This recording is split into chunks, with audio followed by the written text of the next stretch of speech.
Good morning, everyone. Excited for another session of 99 Dev Problems. I keep saying another, and I feel like I need to change my intro because it's like, it almost feels like another is not a good thing when I'm like, yes, another amazing conversation. Super pumped to chat with Matt this morning. Matt, I would love for you to introduce yourself. Hi, I'm Matt. So at the moment, I'm the founder of PureType. This is a edtech for developer product I'm working on. Before that, I was a CTO at a fintech firm called Tellurium. It did energy trading.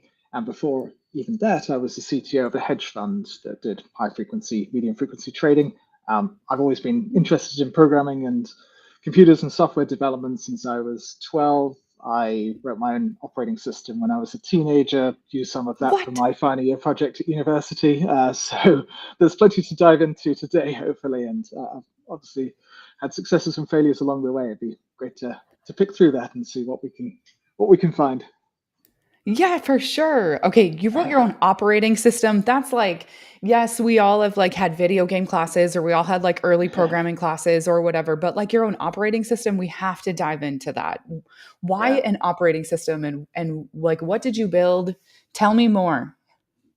So I think I came in with that engineer mindset, the sense of you can't really understand something until you really pick it apart and build it. Ooh. And so yeah, I got started with games. It was nice cloning games like Pong and trying to come Mhm. up with your own things. That was in a language called Blitz Basic, so a form of Basic. But Yep. what I think I really tried to dive into was, well, why do things have to be this way? Can we build it a different way and experiment Mm. with that? So you can get started with operating systems by writing the bootloader. So you have to fit a whole ton of stuff into 512 bytes. But once you get to Right. that stage, you kind of think, okay, well, there's actually a whole bunch of different routes that you can go. And what I managed to do was just really work on it, try and break down all of the problems, try to get it to do something cool that I know that few other people have done. And of course, if you keep going along that timeline, then yeah, you can load stuff from disk, you can get that going. But you get to a point where I got like basic USB devices working. That's kind of cool. When it That's on super base, cool. yeah. And then for my uh, university final year project, I had to write a thesis. I was a bachelor's, so it wasn't as deep as master's thesis, but it was still a couple of 100 pages plus. And Yep. what I wanted to do was take one of the ideas from the Linux kernel, this idea of how do we make networking faster if we want to make really fast network traffic. What are the things that actually stop uh, tons and tons of data flow, that the unnecessary steps that we have, or ways to reduce the complexity of sending and receiving tons of data. So Yeah.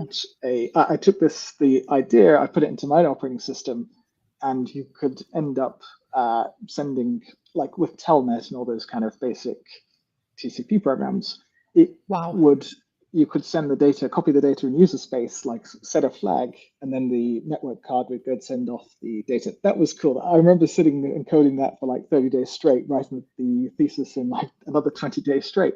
But for That's me, it cool. was it was great. Yeah, it's that kind of purest form of engineering there is. You have a good idea, you have a certain amount of time to do it, and you just figure out how to make it work. And of course, the rush that we all go for is, oh, cool, this all of this stuff together, all of these hurdles that I've had to overcome, but I got to this point where I can actually go and send this piece of data, and of course receive something. So you could connect to this telnet server, and it would give you the first bit of Star Wars as a sort of ASCII art diagram. It was kind of cool to see that running on something that you have built from the ground up Oh there too. man.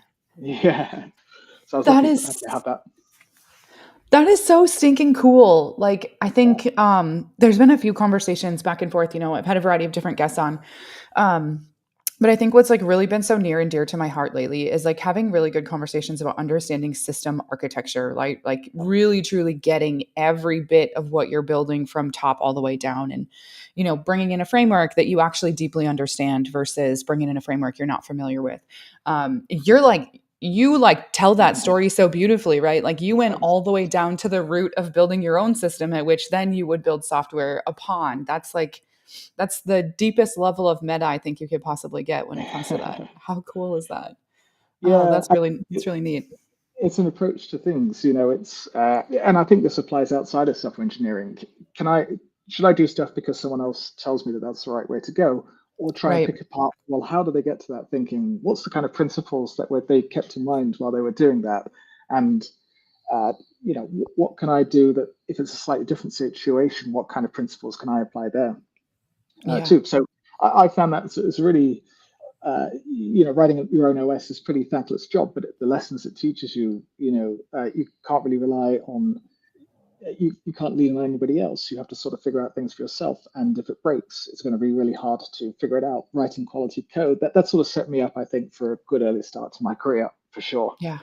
Yeah, I Yeah. agree. Oh man, I bet that was a beautiful. I mean, and also on top of it, like probably a really good story to tell in interviews and things too, right? So that, as you're going into that, I can only imagine, I'll let you speak to it, but like I can imagine your sort of first jobs, right? They're like asking about, projects you did in college and whatever. And when you can speak to this, they're probably like, whoa, okay, Yeah. here's our guy. Yeah, and I spent a couple of months working in Bloomberg. For me, the really first interesting job I had was working in this hedge fund, this high frequency trading firm. Well, Yeah. what's their business? It's reducing the latency of network traffic. Sending orders, receiving market data as much as possible. So it was kismet. I was lucky to be in that place and have access to those kind of jobs. But also, I prepared for it. It was the kind of job that was suited to me because I did all of this beforehand there too. So yeah, it was a long payoff, perhaps, but it really has kind of framed a lot of things since. Yeah, gosh, I can imagine. Okay, Yeah. so I like to ask folks, their education, and you already alluded to it, but if you want to speak to, exactly what maybe degree you were chasing down, you talked about your thesis, but just curious, what that education side of things looked like. Yep. So the I went to Imperial College London, did computing there. They have it under the Faculty of Engineering rather than Science, so that sort of shows you that Mm, very engineering mindset background. Most people call it computer science. Imperial is strange in many ways, and certainly in its course naming. I yeah. was going to do a master's, but I switched down to take a job at Bloomberg, realized I didn't like it, and sort of navigated that little curve in my career. Mm, So I really enjoyed my time there. I think it's fortunate with something like computing, computer science. I like the resourcefulness of it. You don't have to have a a lot of backing. You can turn up on the first day. As long as you're prepared to read and experiment beforehand, you yeah. can make quite a bit of impact. It's the same, in many other subjects, I'm sure, but in computer science, it definitely feels like that you can actually get a head start, and uh, that allows you to really dive deep into things, explore other things, and it was I really enjoyed that. It was a good class and people who were passionate about computing. So I felt like I found my people at university. I was thankful for that. Oh, honestly, I feel like that happens a lot, right? Like when I Mm. was a kid, I was like, I don't know. I like to say I was kind of a freak of nature, but I feel like all of us are very eccentric and different, right? So Yeah. like, during my day I'd be like ripping apart a VCR and trying to figure out how the VCR is working and then ice fishing in another moment and then, working on cars in another. So it's like I just had all these very eccentric sort of hobbies and it was interesting to me because whenever I would spend time with people who enjoyed technology, who enjoyed coding, who enjoyed any level of taking things apart and understanding how it worked, I just was like so happy. But I'm like, these Yeah. people don't like to do the things I like to do. So like how and what do I do here? And I think that's what's so interesting, right? Is like when you can find that like engineering side of it and be able to harness that and then meet the people along with it. Like I didn't Yeah. go to college. It's not the way Yeah. I learn. I'm like a Mm. throw me in the stuff and I'll figure it out kind of learner.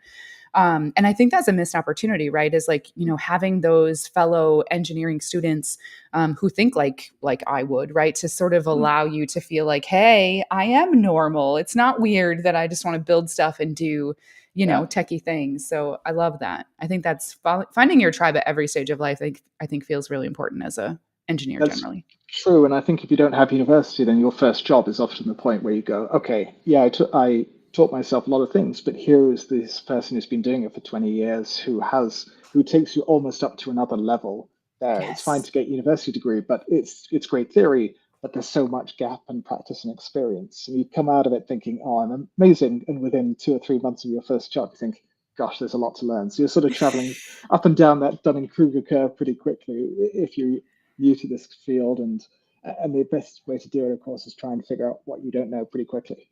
Yes, Yeah. exactly. Yeah, I love that. Finding out what you don't know Yeah. is always the hard part, I think, because that's the thing, right? Is like, you know, so I have so many thoughts. I'm trying to culminate them into one thought here. Yeah, go for it. So developers, like obviously as we know, we don't have an owner's manual like a Mm, doctor that has medical licenses and protocols and regulations and things that they do and licenses that they keep up, right? They know if they're a good doctor or not. They've got a scope and a criteria behind it. Software engineers have nothing. We're yeah. just like one of us is figuring something out, the next one's ripping it apart and driving opinions towards it and trying to make Yeah. it better. And we're just, trying to find our way as we go. And I think it can be a very isolating, maybe isolating is not the right word. It can be a role at which imposter syndrome can feel very natural and quick, right? And so getting out of Yeah. college, going into that first role, not realizing you don't know what you're doing can have a very overwhelming feeling of, I just went to college, I should know what I'm doing. Why do I feel so lost?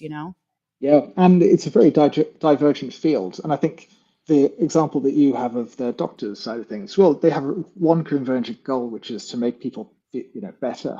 Exactly. They that's all they're measured against, and if they can come up with new ways to do that, then they're an even better doctor. But for software developers, not only do you have that sense of imposter syndrome, am I good enough? That's kind of competency, but it's also that fit. Am I working on something that's actually worth working on? Or am I, on the other side of things, am I working on something that 10,000 other people have done already and have done better there too? Those are both existential worries that I think it's very easy to forget that most people do experience day to day. And if we can get competency and fit right, well, then you realize you get to the expert level, you're right at the end of the Dunning-Kruger curve, and you realize there are so many things that you won't have the chance to experience, or you need to talk to other people to find out and try and grab as much as you can from them, see what mistakes they've made to save a bit of time there too. So I totally agree with you. It kind of plays on your mind quite a bit, and I think it makes you resilient to that and to the hurdles, obviously, that you come from across in the job there too. So Yeah. I know we could speak to like a lot of your career history and such, but I'd actually love to like dive into what you're doing today because I think it's so applicable to what literally the conversation we're having right now of like this imposter syndrome and understanding where your skills lie and understanding sort of capabilities and where you can actually take your skills. So you're doing something pretty cool today. I'd love for you to tell the listeners or watchers what you're up to today because I think it plays so nicely into this. So I'm working on PureType, and that's a developer education platform that I believe has a good edge to it. It takes into context things that you're currently working on, the mistakes that you might have made, and then recommends a personalized learning journey for you. And if you can get your teammates on it, it gives you a sense of how your teammates are doing, and your manager can know that as well. So the what I've seen as the limit is the books and courses, and we know developers purchase them, and they invest in their own education, and often the best developers do. But there's a gap in the market, certainly, for making that something you can fit into your continuing education. Not a lot of people have hours after work, for example, but they do want to improve, they do want to get better. Hmm. How can you develop something that uses the few minutes they might have spare in the day to give them the one lesson that they need to learn that day? That's Yeah. the angle I'm really chasing down. I'm trying to build a good, engaging product. If I was to reduce it down to 3 words, it would be Duolingo for developers, but I don't think that gives it enough credit for hopefully the context I'm going to apply to all of this and see the lessons I can learn from building ed tech and selling to developers. I've learned a huge amount already, and I hope to learn a lot more.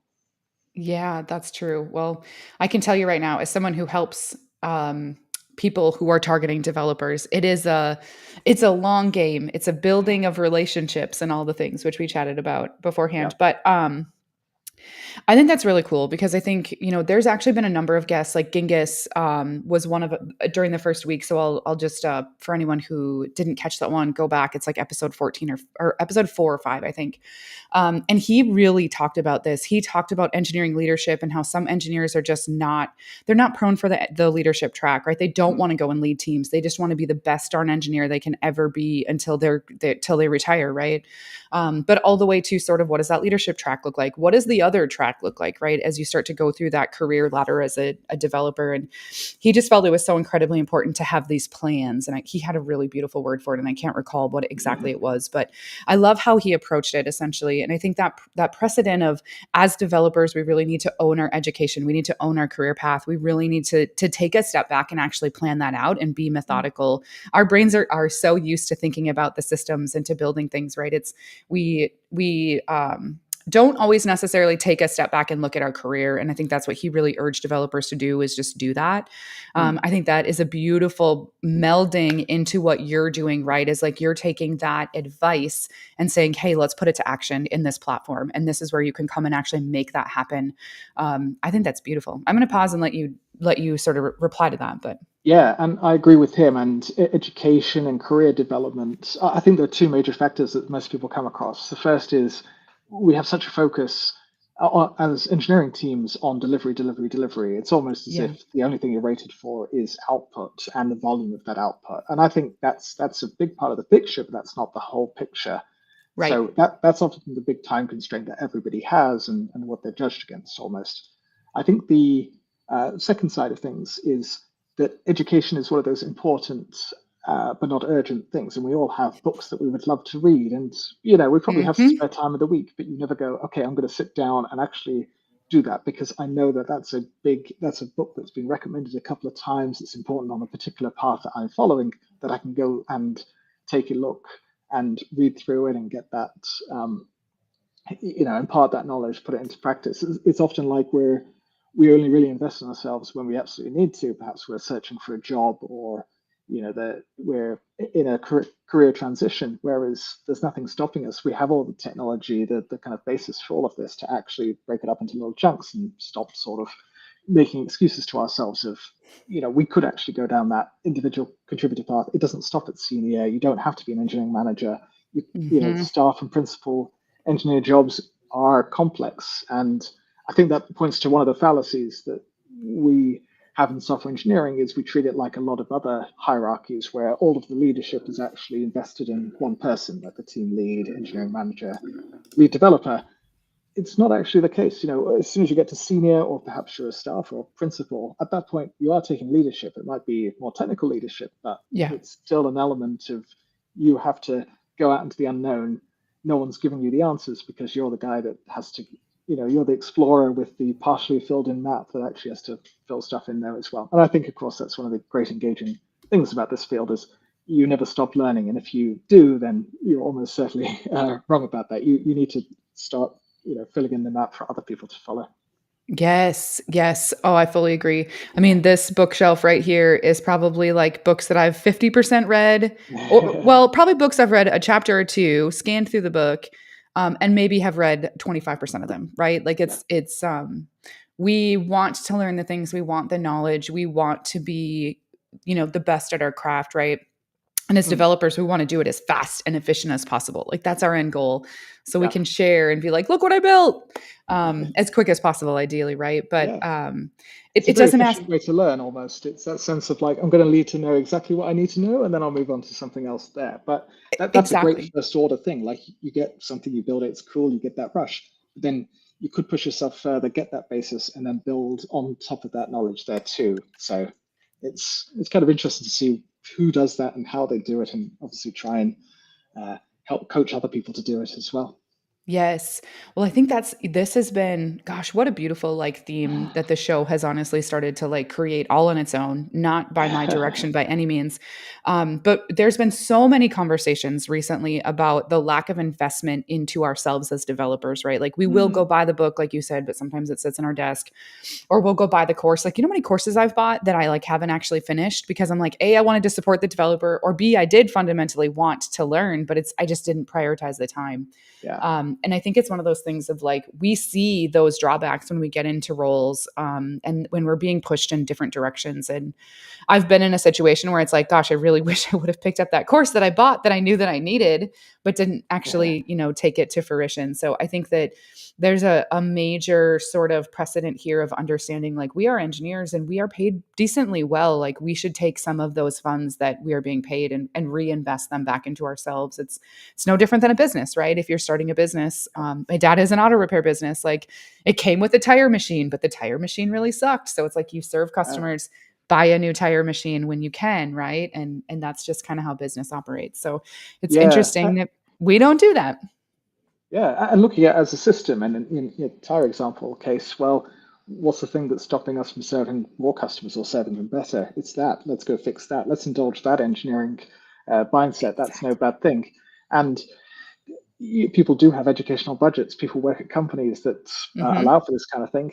But if you and I were to bet how much that money gets spent and the percentage of companies across the board, I think it would be a number that's a fair bit lower than 100%. And I think that's a very telling sign that even though you have those free funds available to you, you don't necessarily use all of that. You're not developing as fast as you could, I think, is a common theme there. Yeah. So, yeah, I think with a more competitive job market, that's the kind of thing that people are starting to realize that it's not necessarily always growing and there are more developer positions than could ever be filled. Yeah, we've been Yeah. through a bit of a retractment. We've had like 25 years of solid uh, growth. It's going to be the bottom part of the market that drops out.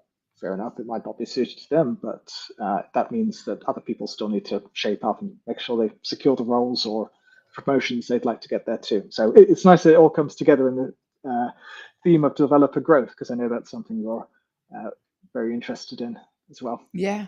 Yeah, Yeah, exactly. I mean, from all sides, right? It's like at the end of the day, like I do the job that I do because I want developers to have the experiences that they want, right? I want them to go through a product and it's like beautiful and the docs are in the main navigation and it's crystal yeah, clear how to get started and the SDK is so stupid simple that you're like, look at me go, you know? And so yeah, for me it's very much sort of the same end goal that you have, right? Is like I want to see developers succeed. And I yeah. want them to have that experience that they can have to be able to succeed, where you're on the other side of how can we educate and how can we level up engineers in their actual career skills and in their education to be better professionals in their role, you know? And I think it's still a beautiful synergy of developer growth for sure. It's a very positive cycle, and I'd like to think that as PureType expands, as it supports more languages and technologies, it's freeing up managers to become more invested in career development, the softer side of Yes. things, allowing for that, getting rid of the mechanical, oh, you made this mistake, so go read this resource. Oh, did you get this down? I've got to follow up, etc. This stuff often gets dropped. You then leave no time for what I think is the most rewarding part of work, which is the ability for people to invest in each other's growth there. So I'm not looking to replace that whole hierarchy at all. What I'm looking to Yeah. do is make sure that the human side of things actually gets the time it deserves. And well, we'll see how things go. Yeah. Oh my gosh, I love that so much. I absolutely would have loved to have focused on that as an engineering manager. I think when you're in that space, right, it's you have so many balls to juggle, right? It's both the technical balls, you know, the business and other balls that you're juggling, right? But then you have these humans that are reporting to you that you're, you know, responsible for their career growth at which they are in your company. And I think it's not always easy to find that and to understand that. And so I love that you're doing that. I think on top of Mm. it too, there are so many different neurodiversities in technology, which I think is actually why there are so many neurodiversities is because technology is so interesting to those that have a neurodiverse brain. They get to really Mm. dive in and leverage what others may see as a disability and really bring that to life, which I think is so beautiful. But what I think is interesting is when you have those neurodiversities on teams, and that is not always easy to handle, right? Someone who, Yep. you know, needs to be in the mode, right? You know, whether that be ADHD because it's a focus or a tunnel thing, or whether that be sort of just how they think and operate and being able to work when they want to work or operate how they want to operate. And I think often, you know, in corporate culture, there isn't really this beautiful scenario for a neurodiverse or an alternative thinking type of a person. But I think when we bring it into this engineering world, there is a space for these engineering leaders to sort of understand that more deeply. And I think when you can bring that to what you're building, right? And it's more than just a number. Yes, they did lines of code, right? It's far more than that because someone can create a more beautiful solution versus someone else who can write more code, right? Yep. You understand what I'm saying, but I think I think it's just interesting too when you bring that dynamic into teams as well with education.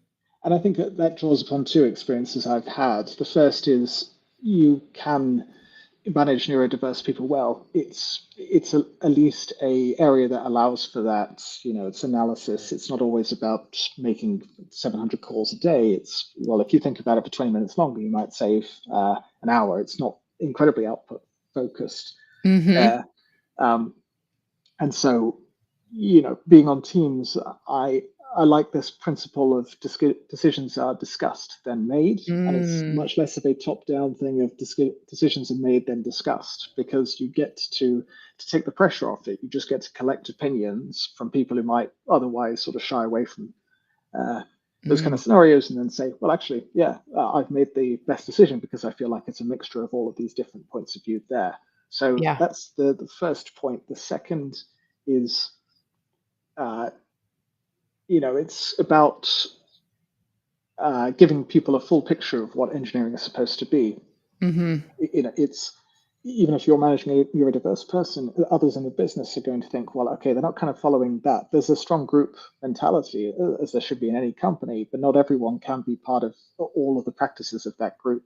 Yep. And trying to give them a good sense of, well, this person is good, even if he doesn't follow all of the things there, or he has a bit more flexibility. That's not because he's a special exception. It's because that's the best way to get the best out of him there. And Yep. that, yeah, I'm not trying to fit everybody into a single template of what a great engineering leader is supposed to be. And I guess that goes back to what we were discussing about those two parts. Is it man management? Is it technical leadership? Is it both?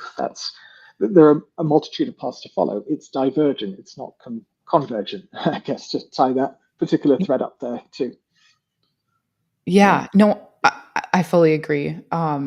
Yeah, it's interesting too, and I think I'm just thinking back, to like engineering manager days, right, or even just general like leadership days. I think that was probably the most painful thing to navigate with some of that stuff, and it's hard too because as a manager, you're looking to advocate, right, and so the more details and insights and information you can have to sort of navigate and understand that, I think is powerful. Yeah, I agree. Yeah, love that. Okay, so let's talk a little bit more technically. Like you're building peer type, right? And it's a platform itself. So what are the underlying technical stack that you've been building in, or and on top of it, and or what is your preferred stack to build in? But I assume it's likely the same. So at the moment, right now, it's Elixir and Oh, Phoenix Live View. So Elixir's, very cool. yeah, it's a language that's gaining a fair bit of popularity. And in fact, one of Mm-hmm. the initial languages I've supported on the platform for people to learn is Elixir, because Ooh, the demand is there. And if you look yeah, at the Stack Overflow survey, it says, well, people actually want to learn it, but they haven't got around to it yet. So good place to start. Also a good language to code it in. yeah, The uh, so having built that, it's great for prototyping. It's a great language to interface with other things, machine learning, the mm, the way in which it picks apart the code, for example. So it's try not to solve all problems at once. It's almost a bit like Python on the machine learning side of things. If it needs to go down and do some numerical stuff, that's going to be some library that handles that. In this case, a lot of the platform functions a bit like a recommendation engine. I have all of mm, these different streams of information coming in.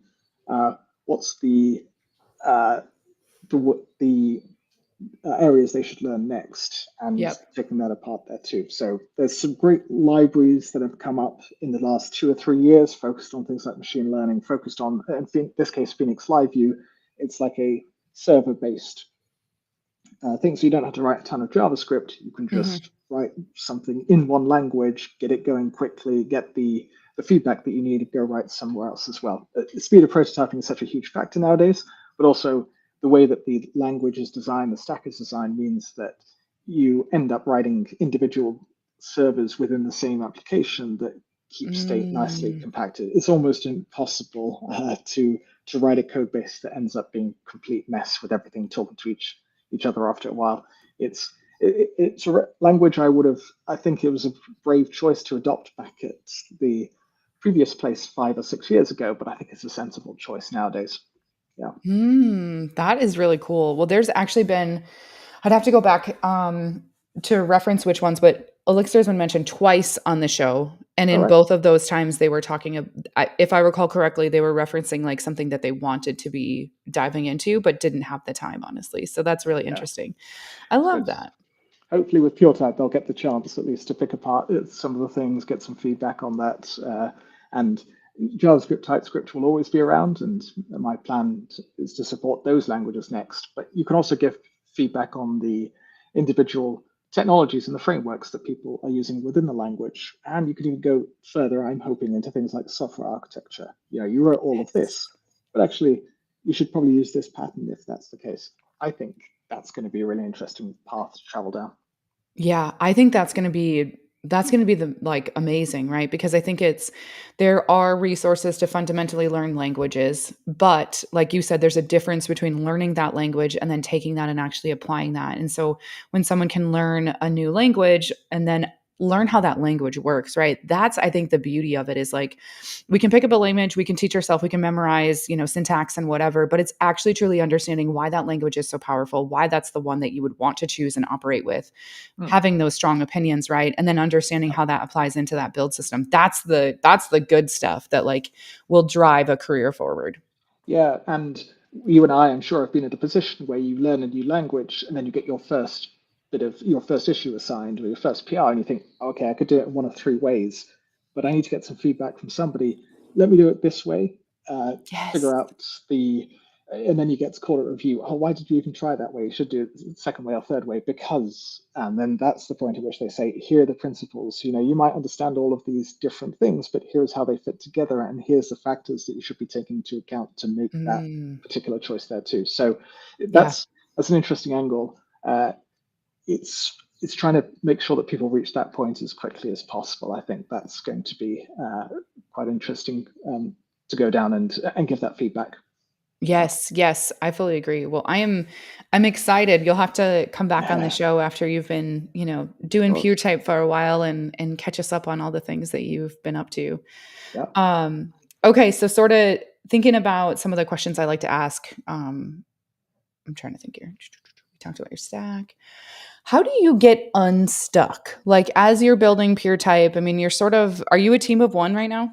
Team of one, and Okay. yeah, That's and hard. so it is hard, and I think it might be able to allude to the question of, well, how do you, get over hurdles? How do you see past Exactly. things there? Yeah, Yeah. I'd say it's it's wearing multiple hats. I try not to be attached to any particular piece of code I'm writing. And obviously, we live in an age now where the cost of writing new code has collapsed. You no longer feel such a big attachment to, oh, well, I went down this particular path. This is going to take me hours to redo. Uh, Yep. there, Thank you, it AI. is, yeah. It is being critical. I don't mean it helps, there's a review element to all of this. You do have to look at things and think, okay, well, I've written all of this, but I did it because that was the prototype. It's almost like I'm generating some good material that I would want to get feedback on later too. Yeah. So, yeah, Yep. I think it's the days perhaps of sitting and coding stuff for 8 hours straight have changed significantly. It's much more a mixture of different parts of it. And I've always seen writing code as a nice side effect of the job. Um, I find myself leaning a lot more on sketching stuff out on paper, getting some Mhm. uh, sense of where things are. I think the nice thing about being a bit more senior and doing this enough is to have you the language to criticize what the work you've done so far. It's a bit like a chef who doesn't know how to describe what the food that they're tasting or the words that they have for it. If you don't have that language, it's very hard to know what's good or not. And getting that feedback from others is absolutely fundamental to that because they're the ones who say, well, this doesn't look right. And then they draw it up into some high level principle as well. I don't know if that's the kind of uh, techniques that you've come across there and what you found useful there too. Yeah. No, I think that's incredibly helpful because like, as developers, right? Sometimes it's hard for us to unveil the code that we wrote, although now I feel like it's less in that way and that now, PRs and code reviews and stuff are definitely a more regular type of a operation, but Mm, like when I was learning to code, right? That wasn't a thing. Like GitHub wasn't a thing. There wasn't, this ability to go look at someone's code and review it. And like I wasn't even using Git. There was like, oh my gosh, SVN. Like yeah. SVN was where I True. started, and so it was, and even that was like painful. So it's really Yeah. interesting too of like, I think now if I could go back and change things about my career start, right, is like that I think is so incredibly Mm. valuable. Is like the ability to say, here, hey, here's a chunk of code, here's a chunk of what I did. Go look at it, go provide feedback on it, do those things. And it was Yeah. just not as easy to do that in the past. So yeah, I think that Yeah. yeah. I'd sort of blurred that out of my mind, but yeah, when I started, it was SVN, and Yeah. there wasn't a good code review platform for it. You just attached a diff to an email, and someone, if they had time, gave Yeah. you feedback. But that Yeah. was, and to Yes. think in 10, 15 years, we've come from that prehistoric era to something where AI code review is obviously a big factor, upcoming factor in the market. That's just mad that we could have ever learned from those kind of processes. Honestly, now that you say it like that, wow, that is really like 15 years. That's real fast for that to happen, truly. Yeah. Because, like, not only did we not have peer reviews, like you said, but now we've got computer peer reviews and human peer reviews and all the Yeah. possible reviews. Do you think, I don't know, gosh, like, it just makes me wonder. Like, I really can't speak to what it's like to learn to dive into technology anymore because it was just Mm. such a different world that we came from. And how the evolution and how fast it's grown is like actually truly remarkable when you think about it. It was a shakier start. It was harder. Things like REPLs didn't exist Yep. 15, 20 years ago. You just had to code up something, compiled it, and hoped it worked. Now this is Yep. this is in danger of turning into a back in my day conversation, but that the cycle of getting that first bit of satisfaction, and I think that first moment of, oh, cool. If Yeah. that's the rewarding part for any future developer, then that's the thing. That's the feeling you've got to latch onto and aim Yep. for in the future. That's something which at least you can experiment a bit more. We're almost as if we're becoming less in. You have to have an engineering mindset and more a scientific mindset. I'm going to experiment with this. I'm going to see if it works. I'm going to try and collect some feedback on what why that is and why it's not necessarily the best solution. And I think that can only be a good thing. I think we should accept a bit more failure as part of our job as software engineers almost. Yes. Oh my gosh, I love that. I love that so much Mm, because there's just so much to it, right? And mm. yeah, man, I'm like, I feel like I could pull this open even deeper, but I'm like, time. Um, Okay, so how about like you in your own, work? Are you in terms of like, yes, capturing feedback, super important, what have you? Do you have a team of people that you reach out to them, like a circle that you're like, hey, I'm working by myself. Like, can Yeah. you review my code? Can you review what I'm up to? Like, how do you go about that being a team of one? So it's almost as if I leave the code review to myself. So I don't know what kind of horrors I'll unleash for anybody who looks at the code base one day. We're often blind in that sense. What I Mhm. found useful is at a high level, is it worth building this feature?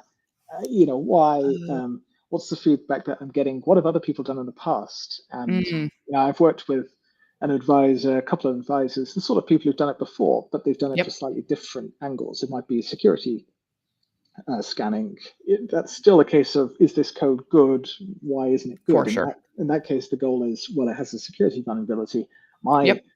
my goal is, well, there's a big gap between the code that you could write and the code that you have, and I think here's where the areas that you need to firm up on are the language that you're starting to speak. So I Yeah. found that to be a lot more productive, and then you get some of the educational guys, the sort of people who have done this. It might be for in high school or for college courses, instructional design, all these sorts of people who I think edtech people never talk to, but they have very strong opinions on how things work, how people learn, how people Yeah. forget, and the kind of questions that you should be asking to get them up to speed there too. So for me, that's Mm, over the last couple of months, it's been great to talk to people, job titles, for instance, I didn't even realize existed, and really mm, talk about things at a high level. And maybe that's the way software engineering is going, that we are becoming more product engineers. We're becoming a bit more attached to each discipline, but we're using the yeah. skills I think software engineering has given us to pick apart those areas, find out those principles, and become a lot more adept at in every domain there too. And I think in the fields that I've been in before, fintech and finance, there's been a strong value in actually learning, what this product is or this contract, how it behaves there too. It's been nice to speak those languages as well as write code there too. I haven't felt like uh, that I was not becoming a software engineer. I just felt like I was learning additional stuff that also indulged engineering, learning, all the things that I'd like to do. Yeah, Yeah. Yeah, definitely. Well, I feel like, when you're in some of those like really niche industries, and like fintech definitely falls into that. Like healthcare is another one that sort of falls into yeah, that. Obviously very regulated. But there's a lot that you learn just because when you're operationally building, right, you start to understand the industry itself. Like how does the fintech APIs work? I hear some yeah, of them are archaic, right? yeah. I haven't actually directly worked for a bank to have to work with some of those different sort of endpoints and things. I've heard the brutal stories though. I mine was a more cutting edge side when I was in fintech, but it's really Nice. interesting too to dive into that. And I think that's also been some good premise that has come from various conversations that just again feeds back into what you're building with peer type is like how important it is to actually like help and engage one another and to really dive in to have those conversations.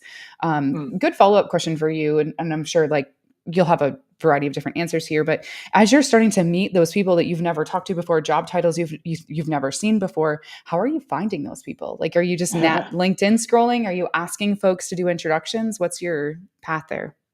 I think it's both, and I think yes, LinkedIn much maligned in terms of the quality of the feed, but you can always unfollow people there. But the True. fact that you can connect all these people that you have in common means that you can grow your network a lot more than you ever could uh, virtually. And for me, physically, having moved to a new city, Montreal, it's great to get Mm, started in that and trying to pick through that and going to CTO meetups. Well, they're all have an engineering focus to them. They're all interested at least to see where things are going there.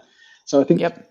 LinkedIn is the first thing to go to. I think second is following the intro chain. And I'm saying not just, oh, you talk to this guy, but you ask him, oh, is there anybody else in your network I should be talking to? And Mm, and there was some where I thought, oh, this is a nice conversation, but it's not really going anywhere. That overlap isn't there. Fair enough. Not everything works out. But then the intro to yep. me to somebody who goes, oh, this is exactly the kind of thing that I'm, really, really quite handy with. I'd really like the opportunity to do that. And actually following 3 or 4 people deep, that's again, I think that's one of been a great experience as a founder, and has brought me out of I need to be focused on this. There's this product release coming up. I need to make sure that this is as good as possible to a more divergent. Okay, there's 100 different people I could talk to, but who's going to care the most at this point, and who's going to help shape the direction that I could save hundreds of hours building the right thing for? And it comes down to that output metric of I could sit down and write all of this, but no sole founder is going to have uh, the sort of resilience to do that. How can I use my time most effectively, and how can I talk to the Mhm. people who do that? So could I have done that in the same way 10 years ago? No, not really. People weren't as Mhm. engaged on LinkedIn. They weren't open to as many conversations. I think we are becoming a more collaborative world. I think in terms of these types of conversations, perhaps you and I wouldn't have met 5 or 10 years ago, Mhm. sadly. Uh, and within companies themselves, we're realizing that the software engineering is quite a team sport. Yes, it's kind of practice individually, but it's becoming more and more practice as a group. So, more programming, pairing, all of those practices are becoming a lot more uh, efficient and easier to do asynchronously, etc., than they ever were a few years ago. Yeah, Yes, I agree. Honestly, like, sometimes it's like there are some we can argue social media, right? And it's goodness that it has brought to the world versus the negative ness that it has brought to the world. But I yeah, do think that LinkedIn has been one of the really beautiful things to be able to just connect and network with people in that way in more of that professional sense, which I think has been something beautiful to be able to do that. Because, like you said, I don't think we would have met, right? Like as I yeah, look at sort of our crossings and wherever it was a very serendipitous sort of meeting of someone introducing there in that way. So, yeah, yeah. yeah, I mean, we think about it, right? And like, gosh, okay, so I love the TV show Friends. Like I love the show. So I swear this isn't a tangent. I'm not going way off course here. But we were rewatching it, and right now we're like in season 8 or something, right? But we've been rewatching it, sort of just it just kind of is like in the background. My husband loves to watch TV. Hmm. Long story short, it's just even interesting to sort of like watch old shows like that, right? In the beginning, they didn't Yeah. even have cell phones, and they're like, oh, like Ross gets a pager because his like ex wife is going to have a baby or something, and it's Yeah. it's just interesting to sort of think back to like that world world at which we had to be like leaving voicemails on people's home phone voicemails to be like, Yeah. hey, can I intro you to a friend? Like, it's just so much harder to just say, hey, I know somebody, let me connect you to them, because the path at which to communicate with someone was a lot more difficult, you know? Yeah. Well, it's a bit like cyberpunk and that whole genre, and the fact in the Yeah. Victorian era we built the first internet. We could have basically real-time transmission across the Atlantic, but we still had horses for that. And trying to Right. figure out, okay, our speed of communication, what we could actually do with that communication. It's these two big factors that we're uh, always playing a part. I feel like we've made a huge leap in communication over the past couple of years, and now we're trying to figure out, well, how do we work together using that and make use of it there too. And obviously LLMs, AI just fit into that a fair bit. Yep. Yep. I agree. I know now we have like too many communication paths. It's like, do you want me to text you or Twitter DM you or send you a message on LinkedIn or email you? Or I could Yeah. call you. All the ways. Yeah. This has been such a lovely conversation. Yeah. I've Where enjoyed it. can folk Yeah, great, great, great. Sorry, I didn't mean to cut you off. No, Where can go folks for it. find you? Obviously, Peer Type, but let us know the URL directly so that folks can go find that directly. And then any places where they can meet with you or get to know you. Yeah, so it's puretype.ai because it was the cheapest domain name suffix. It does use a bit of AI as well. And Love I'm that. Matt at puretype.ai, but I'm always on LinkedIn. DM me there. I'm always happy for a chat. I know how hard it is to get that initial network going, and I like software development. I like learning. I like any intersection of the two. So I'm sure I will get around to answering any messages that you end up sending. Oh, I love that so much. I think, like we talked about this a little in the pre-show, but it's like us developers and software engineers, we just want to hang out with our tribe. Like we want to get to know each other. We want to spend time together, have these kinds of conversations. So absolutely encourage folks to reach out to Matt. It's been fabulous meeting you, Yeah, like absolutely fabulous. You have done some super cool stuff. nice. I'm excited to dive into Peer Type. Other developers, I know there are a lot of earlier to mid to late career developers that can really benefit from Peer Type. So I hope that folks get that message and they check it out as well. So Yeah, it's been lovely to meet and chat, and I'm hoping to we'll keep in contact and maybe appear on the show sometime soon. Let's see how it all works yeah. out. Yes, absolutely. Honestly, I should bring you on and we can talk about it later, but on the Built for Devs Hub, I'm just trying to bring together like great, beautiful, meaningful conversations. So it'd be great to bring you in there and maybe you can talk about sort of why you built Pure Type and, sort of the backbone behind it, at least in terms of like developers needing to learn and all the reasons why they should dive into investing in their own education. Exactly. Oh, that'd be great. Awesome. Okay, well, I hope everyone has a fabulous rest of their day. I'll see you all again tomorrow. Matt, have a lovely day as well. Same to you. Cheers. Cheers.